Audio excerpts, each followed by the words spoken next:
Story number 1. The Lantern Man. The village of Evershade sat on the edge of a vast marsh, a place of quiet isolation and whispered legends. Among the many tales that swirled through the air, none was more feared or more real than the story of the Lantern Man. They said he appeared on moonless nights, his pale lantern flickering in the darkness. He would wander the marsh, humming a haunting melody. Those who followed his light were never seen again.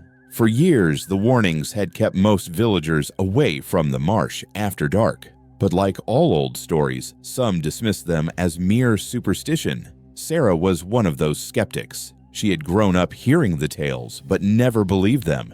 As a botanist visiting Evershade to study its rare plants, she often worked late into the night, undeterred by the villagers' warnings, until the night she saw the light. Sarah was deep in the marsh, her lantern casting long, eerie shadows as she sketched a rare flower by the water's edge. The night was unnaturally quiet, the usual symphony of frogs and insects muted. She noticed it first as a faint glow bobbing in the distance. At first, she thought it might be another villager, though she couldn't imagine why anyone would be out here so late. The light drew closer, its pale flicker cutting through the thick fog. Sarah squinted, trying to make out its source, but the figure holding the lantern remained shrouded in shadow. "Hello?" she called out, her voice trembling slightly. The figure paused, the light swaying gently. Then it began to hum. The melody was soft, almost soothing, but there was something off about it, something that made Sarah's skin crawl. Against her better judgment, she stood and began to follow the light. The marsh was treacherous, its uneven ground threatening to swallow her with every step, but the lantern seemed to glide effortlessly, always just out of reach. "Wait!" she called, her voice carrying through the stillness. The figure didn't stop. The hum grew louder, wrapping around her like a fog. It was no longer soothing. It was oppressive, pulling her forward despite the fear bubbling in her chest. She stumbled, her boots sinking into the mud. When she looked up, the lantern was gone. Panic set in as Sarah realized she was alone in the marsh, the darkness pressing in from all sides. She turned in circles, her lantern casting frantic arcs of light, but the path she had taken was unrecognizable. The fog thickened, swallowing the trees and the distant outline of the village. She tried to steady her breathing, forcing herself to focus. Then she saw it again. The lantern, brighter this time, hovering just beyond the fog. "Thank God," she muttered, forcing her legs to move. She trudged toward the light, her boots squelching with every step. But as she drew closer, the figure holding the lantern became clearer, and her relief turned to dread. The man was impossibly tall, his limbs unnaturally thin and elongated. His face was obscured by the shadows of a wide-brimmed hat, but his mouth, too wide, too sharp, was visible beneath it, stretched into a grin that didn't belong on anything human. "Lost, are we?" The lantern man rasped, his voice like wind through dead leaves. Sarah froze, every instinct screaming at her to run. The lantern man tilted his head, his grin widening. He lifted the lantern higher, and its pale light illuminated the ground around her. Beneath her feet, the marsh writhed. The mud wasn't mud at all, it was filled with faces. Sunken, hollow-eyed faces pressed against the surface, their mouths open in silent screams. Their hands clawed upward as though trying to reach her, but they sank back into the muck with every attempt. Sarah stumbled back, bile rising in her throat. "Curiosity leads to foolish ends," the lantern man said, his voice dripping with mockery. He took a step toward her, his lantern swaying hypnotically. "No!" Sarah screamed, turning to flee. The fog was disorienting, twisting the landscape into an endless maze. She ran blindly, her lantern swinging wildly in her hand, but the hum of the lantern man's melody followed her, growing louder with every step. Her foot caught on a root, sending her sprawling into the mud. The cold, clammy ground clung to her, pulling her down as though it were alive. She clawed at the earth, desperate to free herself, but the mud began to rise, crawling up her arms and legs. She felt the icy grip of hands, the weight of unseen faces pressing against her skin. The lantern man's light appeared above her, flickering softly. "You've seen too much," he said, crouching down to meet her gaze. His hat slipped back slightly, revealing empty sockets where his eyes should have been. "But don't worry," he whispered, his grin splitting impossibly wide. "You won't be lonely." The last thing Sarah saw was the lantern, its pale glow fading as the marsh swallowed her whole. When the villagers searched the marsh the next day, they found no trace of her, only her broken lantern, its glass cracked and smeared with mud. But on moonless nights, they say you can see two lights flickering in the marsh now, gliding side by side. The Lantern Man has found his newest companion. Story number 2.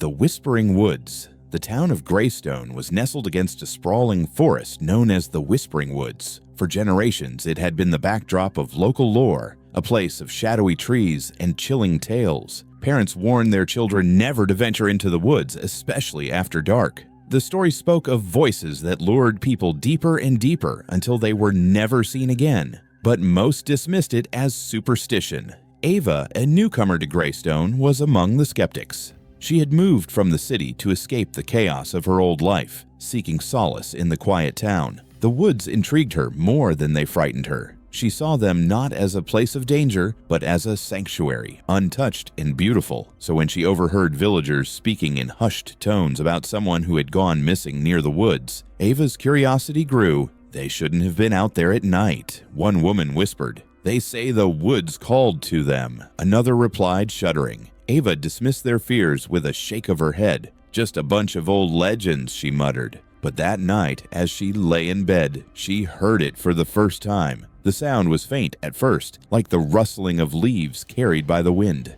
Ava thought nothing of it and turned over, pulling the blanket tighter around her. Then it became clearer, a soft, melodic whisper. Her eyes snapped open. She strained her ears, holding her breath. The sound was coming from outside. Cautiously, she got up and peered out her window. The moonlight bathed the town in a silvery glow, but the woods beyond the fields were cloaked in darkness. The whispering grew louder, drifting toward her like a song carried on the wind. Ava.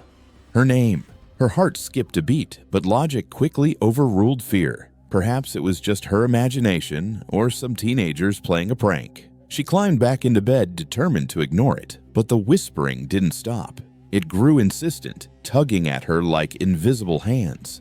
By midnight, she couldn't take it anymore. She threw on a coat, grabbed a flashlight, and stepped into the cool night air. The town was eerily silent, as though holding its breath. Ava's footsteps echoed as she crossed the cobblestone streets and headed toward the edge of the woods. She stopped at the tree line, shining her flashlight into the dense foliage. The beam barely penetrated the darkness, the trees looming like silent sentinels.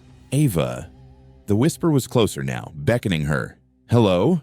she called, her voice sounding small in the vast stillness. There was no reply, just the whispering, weaving through the trees like a siren's call. Her curiosity pushed her forward. The woods were colder than she expected, the air heavy with the scent of damp earth and decaying leaves. Her flashlight illuminated the narrow path ahead, but the trees seemed to close in around her, their gnarled branches reaching like skeletal hands. The whispering continued, surrounding her from all sides. It wasn't just one voice, it was many overlapping in a haunting harmony. "Ava, come. Follow. Stay." She pressed on, her heart pounding. The path twisted and turned, unfamiliar and endless. She tried to mark her way back by breaking small branches, but the whispers distracted her, pulling her deeper. Then she saw it, a faint light flickering in the distance. The light was warm and golden, a stark contrast to the cold, dark woods. It hovered just beyond her reach, swaying gently like a lantern in the wind. "Hello?" she called again, her voice trembling. The light didn't respond but began to move, gliding further into the forest. Ava followed, her steps quickening despite the growing unease in her chest. The whispering grew louder, more urgent, as if guiding her toward the light, but something about it felt wrong. The light seemed too perfect, too deliberate, as though it wasn't a source of safety but a trap. Ava stopped, suddenly unsure. The whispers faltered, their harmony breaking into discordant murmurs. "Don't stop. Keep going. It's waiting." Her gut screamed at her to turn back, but when she looked over her shoulder, the path behind her was gone. The trees were unrecognizable, and the darkness seemed to thicken, swallowing the beam of her flashlight. She was about to call out again when the light disappeared, plunging her into total darkness. Panic surged through her. She turned in frantic circles, shining her flashlight in every direction, but all she saw were trees. And then she heard the footsteps. They were slow and deliberate, crunching leaves and snapping twigs. "Who's there?" she shouted, her voice trembling. The footsteps stopped. For a moment, there was silence. Then something stepped into the edge of her flashlight's beam. It was a figure, tall and shrouded in shadows, its face obscured by a tangle of roots and vines. Its eyes glowed faintly, reflecting the light like a predator in the dark. The whispers grew deafening, a cacophony that seemed to pour from the figure itself. Ava stumbled backward, tripping over a root and falling hard onto the ground. The figure stepped closer, its movements unnaturally smooth. "Ava," it said, its voice a twisted echo of the whispers. "You've come so far. Don't you want to stay?" She scrambled to her feet and ran, her flashlight bouncing wildly in her hand. The whispers chased her, filling the air with their suffocating presence. Her lungs burned and her legs ached, but she didn't stop. She didn't know where she was going, only that she needed to get away. The forest seemed alive, its branches clawing at her, roots rising to trip her. Just when she thought she couldn't run anymore, she saw it, the faint outline of the village through the trees. She burst out of the woods, collapsing onto the grass as the whispers faded into silence. When she looked back, the forest was still, the tree line dark and impenetrable. The next morning, Ava packed her things and left Greystone without looking back. But even miles away, in the safety of a bustling city, she sometimes hears it at night, a faint melodic whisper calling her name. Story number 3. The Shadow in the Well. In the heart of Willow Creek, there was an old well hidden deep in the woods. It was a relic from a time long past, its crumbling stones wrapped in moss and ivy. The well had no water, its depths shrouded in darkness, and the townsfolk avoided it at all costs. Children whispered stories about the well. They said it was cursed, that if you stood too close, you'd hear whispers rising from the depths, calling your name. Those who leaned over to peer inside were said to vanish without a trace. Most dismissed the stories as folklore, but for Claire, they were a challenge. Claire was 17 and restless, a small-town girl with big dreams of leaving Willow Creek. She was the kind of person who laughed in the face of superstition, always eager to prove the old tales wrong. When her friends dared her to visit the well at night, she didn't hesitate. "Just take a selfie by the well," her friend Jake said, smirking. "Unless you're scared." Claire rolled her eyes. "Scared of a hole in the ground? Please." It was a crisp autumn night when Claire ventured into the woods, her phone flashlight cutting through the darkness. The air was cold, and the trees seemed to close in around her as she walked. After what felt like an eternity, she found it. The well stood in a small clearing, its stones worn and cracked. A rusted iron grate covered the opening, but the gaps between the bars revealed nothing but darkness. Claire approached cautiously, the stories her friends had told echoing in her mind. "Just a stupid dare," she muttered, pulling out her phone. She snapped a photo, the flash momentarily illuminating the clearing. Satisfied, she turned to leave, but then she heard it, a faint whisper rising from the well. "Claire." She froze, her blood running cold. "Hello," she called, her voice trembling. The whisper came again, louder this time. "Claire, come closer." Her rational mind told her to leave, but something about the voice was hypnotic, pulling her toward the well. She stepped closer, peering through the gaps in the grate. The darkness seemed to stretch on forever, and the whispering grew louder, more insistent. "Let me out," the voice pleaded. Claire shook her head, stepping back. "This isn't real," she said aloud, trying to convince herself. But as she turned to leave, the voice changed. It wasn't pleading anymore, it was mocking. "Running away, Claire? Just like you always do." She stopped, her heart pounding. The voice sounded familiar now. It sounded like her father. Her father had died years ago, a car accident that left her shattered. She had never truly recovered, and hearing his voice now so clear and so real sent a jolt of emotion through her. "Dad?" she whispered, stepping back toward the well. "Yes, Claire, it's me. I'm trapped down here." Tears filled her eyes as she knelt by the well. How are you here?" "I don't have much time," the voice said urgently. "You have to remove the grate. Please, Claire, help me."